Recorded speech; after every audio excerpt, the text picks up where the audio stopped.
De eerste editie om het Fries kampioenschap ringsteken die in Dokkum is gehouden, werd voorafgegaan door een tour door de stad van de beste ringsteekcombinaties van de Friese aanspanning die authentieke koetsen in het strijdperk brengen en het Friese tuigpaard die met kompanelen chasen rijden.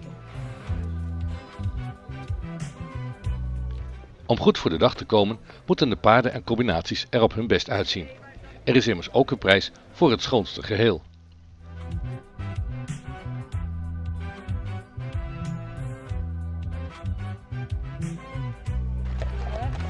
De strijd om de gouden zweep vond tot nu toe in Franeker plaats, maar parcoursproblemen noopten tot een andere locatie.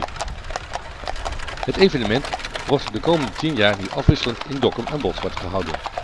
Het Nationaal Concours Hipping Dokkum en omstreken en de stichting Bolle Tongersdij nemen de organisatie voor hun rekening, in samenwerking met de Friese aanspanning en het Friese tuigpaard.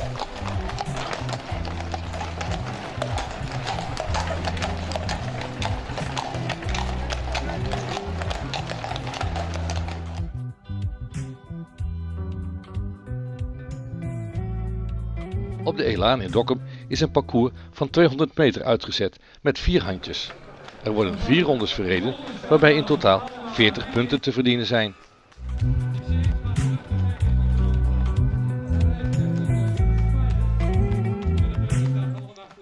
De deelnemers moeten in vlotte draf rijden.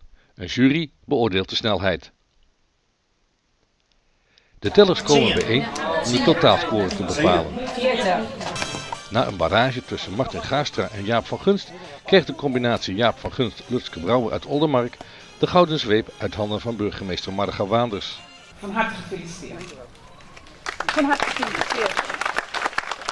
De prijs voor het schoonste geheel gingen naar Hendrikus ter Schuren en Annemarie Rijnga uit Heerenveen bij de Chazen en Wietse Bosma en Sanne Wietke Gerritsma uit Franeker met hun Franse wagonnetten.